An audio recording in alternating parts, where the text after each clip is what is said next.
Hi students, स्वागत है आपको मैथ मेला चैनल पे। स्टूडेंट्स, इस वीडियो के माध्यम से हम लोग 10वीं क्लास में 2014 में जो साइंस सब्जेक्ट का एग्ज़ाम हुआ है उसमें जितने ऑब्जेक्टिव पूछे गए हैं फर्स्ट पाली और सेकंड पाली दोनों में जितने ऑब्जेक्टिव क्वेश्चन पूछे गए हैं उन सबको इस वीडियो के माध्यम से हम लोग देखेंगे किस प्रकार के क्वेश्चन पूछे गए हैं। ठीक है, और ये जितने क्वेश्चन हैं बिहार बोर्ड में अधिकांश रिपीट होते रहते हैं, तो ये यदि आप एग्ज़ाम की तैयारी कर रहे हैं तो आपके लिए ये जो सेशन है बहुत इम्पोर्टेंट होने वाला है। तो आप वीडियो में लास्ट तक बने रहें। ठीक है, तो सबसे पहले फर्स्ट पाली का हम लोग क्वेश्चन देखेंगे, उसके बाद सेकेंड पाली में किस तरह के क्वेश्चन किए गए हैं पूछे गए हैं उस क्वेश्चन को हम लोग देखेंगे। ठीक है, तो सबसे पहले क्वेश्चन पूछा गया है कि विद्युत चुंबक बनाने के लिए प्रायः किस पदार्थ के छड़ का उपयोग होता है। ठीक है, यानी जो विद्युत चुंबक होता है उसमें किस पदार्थ के छड़ का उपयोग किया जाता है, तो उसमें नर्म लोहा के छड़ का उपयोग किया जाता है। ठीक है स्टूडेंट्स, मैं कोशिश करूंगा कि डायरेक्ट आप लोग को आंसर बताते जाऊं ताकि आप लोगों को जो समय हो आपको कम समय में अधिकांश क्वेश्चन रिवीजन हो सके। ठीक है, तो इस तरह से मैं ऑप्शन नहीं दूंगा, डायरेक्ट आप लोग को आंसर बताने का प्रयास करूंगा।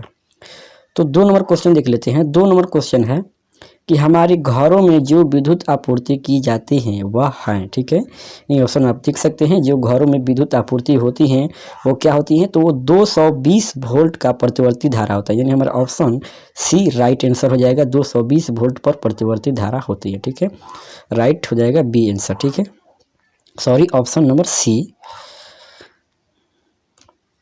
3 नंबर क्वेश्चन देख लेते हैं। किसी वस्तु का प्रतिबिंब आंख के जिस भाग पर पड़ता है वह है। ठीक है, यानी किसी वस्तु का जो प्रतिबिंब है वो आंख के जिस भाग पर पड़ता है, या आप बोल सकते हैं कि जिस भाग पर बनता है उसे हम क्या बोलते हैं, तो उसे रेटिना कहा जाता है। ऑप्शन बी, थर्ड का आंसर बी हो जाएगा, रेटिना। ठीक है, चौथा नंबर क्वेश्चन देख लेते हैं। चौथा नंबर क्वेश्चन है कि एक स्वस्थ आंख के दूर यानी एक स्वस्थ आंख के दूरी बिंदु होता है। यहाँ दूर बिंदु लिखना चाहिए लेकिन दूरी बिंदु दे दिया है। यानी एक जो स्वच्छ आंख होता है उसके लिए जो दूर बिंदु होता है वो कितना होता है, तो दूर बिंदु अनंत होता है। कितना होता है, दूर बिंदु अनंत। ठीक है, और जो निकटतम बिंदु होता है या अल्पतम दूरी आप बोल सकते हैं तो वो होता है 25 सेंटीमीटर। तो बोर्ड एग्जाम में ये दोनों क्वेश्चन अधिकांश रिपीट होते रहते हैं, तो आप इसे बढ़िया से याद कर लीजिएगा।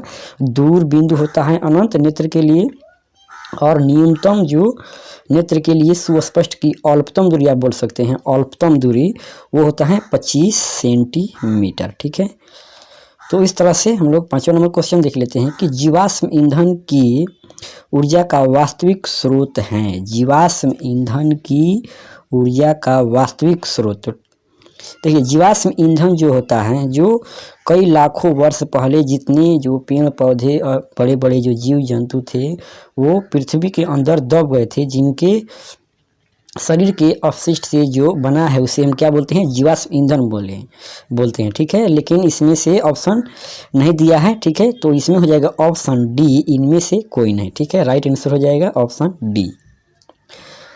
6वां नंबर क्वेश्चन देख लेते हैं कि विद्युत चुंबकीय प्रेरण की खोज किसने की थी। यानी जो विद्युत चुंबकीय प्रेरण की खोज हुआ था वह किसने किया था, तो फैराडे ने किया था।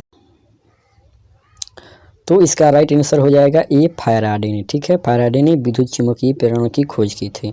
7वें नंबर क्वेश्चन है कि जो नेत्र निकट स्थित वस्तु को साफ नहीं देख सकता उस नेत्र में होता है।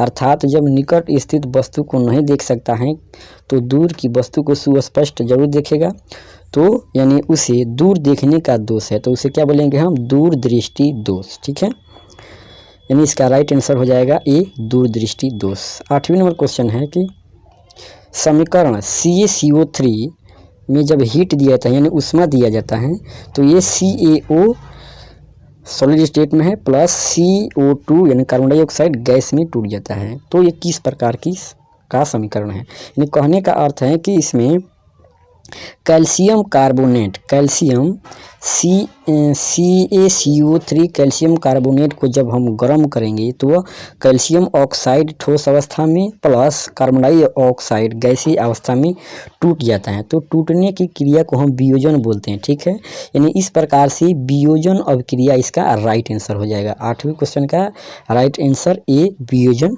ठीक है, यानी ये वियोजन अभिक्रिया है। ठीक है, 9वां नंबर क्वेश्चन है कि साग सब्जियों को विघटित होकर कंपोस्ट बनना किस अभिक्रिया का उदाहरण है। तो साग सब्जियों का विघटित होकर कंपोस्ट बनने की जो क्रिया है यानी वो अभिक्रिया का प्रकार है तो क्या है, ऊष्माक्षेपी। ठीक है, यानी ऑप्शन ए हो जाएगा ऊष्माक्षेपी। 10वें नंबर क्वेश्चन जो है कि निम्नलिखित में कौन विजातीय यौगिक है। ठीक है, विजातीय मतलब अलग प्रकार का यौगिक है। ठीक है, यानी इसमें से 3 जो होगा एक ही प्रकार के यौगिक होगा और चौथा अलग होगा। ठीक है, तो इसमें राइट आंसर हो जाएगा प्लास्टर ऑफ पेरिस। ठीक है, जो चूना पत्थर है, संगमरमर है और खड़िया हैं ये सजातीय हैं। ठीक है, और ये जो प्लास्टर ऑफ पेरिस है ये अलग समूह का है यानी ये विजातीय हो जाएगा। क्या हो जाएगा राइट आंसर हमारा इसमें, 10वीं क्वेश्चन का राइट आंसर डी हो जाएगा प्लास्टर ऑफ पेरिस। ठीक है, 11वें नंबर क्वेश्चन देख लेते हैं कि निम्नलिखित में से पीएच का कौन सा मान क्षारक विलयन का मान देता है। ठीक है, यानी निम्नलिखित में से पीएच का मान कौन सा मान क्षारक विलयन का मान देता है। ठीक है, तो सबसे पहले आप लोगों को बता दूं कि 1 से लेकर 7 1 से 6.99 यानी कुछ करके जो होता है, यानी आप इस सीधा सिंपल बोल सकते हैं कि 7 से कम अम्ल का, ठीक है, अम्ल का पीएच मान 7 से कम, और 7 जो होता है उदासीन होता है, उदासीन विलयन का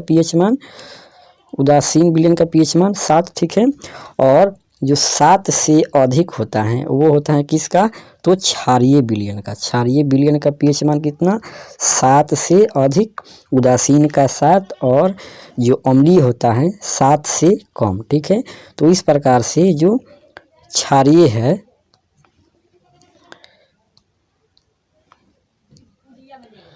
क्षारीय विलयन का पीएच मान क्या हो जाएगा, तो 7 से अधिक। 7 से अधिक कितना है 13, ऑप्शन डी राइट आंसर हो जाएगा। ठीक है, 12वीं नंबर क्वेश्चन है कि कौन सा अधातु कमरे के ताप पर द्रव होता है। ठीक है, तो कमरे के ताप पर जो ब्रोमीन होता है द्रव अवस्था में पाया जाता है। ठीक है, कमरे के ताप का अर्थ है कि 25 डिग्री सेल्सियस पर ये क्या होता है, द्रव के रूप में पाया जाता है। ठीक है, पारा भी द्रव के रूप में पाया जाता है लेकिन ये क्या है, धातु है। ठीक है, तो यदि अधातु देगा तो हम लोग ब्रोमीन इसमें राइट आंसर लगाएंगे, यानी ब्रोमीन हमारा अधातु है और ये कमरे के ताप पर द्रव अवस्था में पाया जाता है। लेकिन जो पारा है ये भी द्रव अवस्था में पाया जाता है लेकिन ये क्या है, धातु है।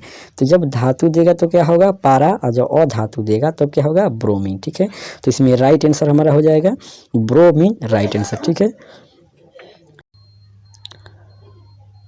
तो 13 नंबर जो क्वेश्चन है कि सीसा और टीन के मिश्र धातु को कहते हैं, यानी सीसा और टीन से जो मिश्र धातु बनता है उसे क्या बोलते हैं, तो उसे सोल्डर बोला जाता है। Right answer A. ठीक है, 14 नंबर क्वेश्चन है कि ऑक्सीजन के 2 परमाणुओं के बीच कितने आबंध पाए जाते हैं, यानी जो ऑक्सीजन होता है O2 के रूप में जो पाया जाता है उसमें कितने आबंध पाए जाते हैं, तो दोनों ऑक्सीजन के बीच ये डबल बॉन्ड पाए जाते हैं, यानी इसका राइट आंसर हो जाएगा बी 2। ठीक है, 15 नंबर क्वेश्चन देख लेते हैं। 15 नंबर क्वेश्चन में है कि निम्नलिखित में से किसे आप उपभोक्ता की श्रेणी में रखेंगे। ठीक है, तो सबसे पहले उपभोक्ता जान लेते हैं। उपभोक्ता का अर्थ होता है किसी भी वस्तु का उपभोग करना यानी खर्च करना। ठीक है, तो जितने हरे पेड़ पौधे शैवाल फूल पत्तियाँ होती हैं ये सब क्या है, हमारे लिए भोजन का उत्पाद करते हैं, तो इसे हम उत्पादन की श्रेणी में रखते हैं।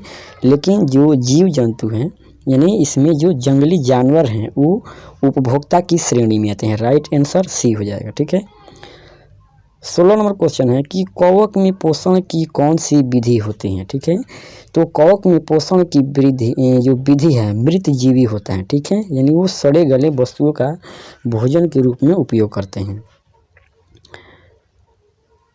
17 नंबर क्वेश्चन है कि मुकुलन द्वारा प्रजनन किसमें होता है। ठीक है, तो ये मुकुलन द्वारा जो प्रजनन है ईस्ट में होता है। राइट आंसर इसका हो जाएगा बी ईस्ट।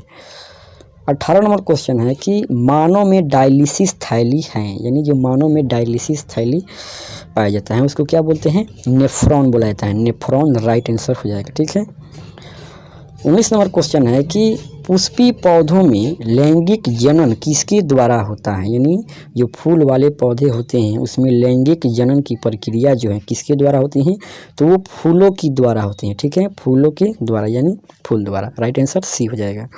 लास्ट क्वेश्चन 2014 के फर्स्ट पाली में जो लास्ट क्वेश्चन यानी 20 नंबर जो 20 नंबर क्वेश्चन है कि निम्न में से कौन एक जैविक प्रक्रम द्वारा अपघटित होने वाला पदार्थ है। ठीक है, यानी कौन जैविक प्रक्रम द्वारा जो अपघटित यानी सड़ गल जाने वाला पदार्थ है वो कौन है, तो राइट आंसर उसका हो जाएगा सूखे घास पत्ते। ठीक है, सूखे घास पत्ते, यानी जो सूखे घास पत्ते हैं जैविक प्रक्रम द्वारा ये सड़ गल जाते हैं, लेकिन जो रबर है, पॉलीथीन है, प्लास्टिक है या प्लास्टिक की बोतल जो है ये कितना हो वर्ष तक रह जाएगा, लेकिन ये सड़ेगा गलेगा नहीं। तो इस तरह से राइट आंसर हमारा हो जाएगा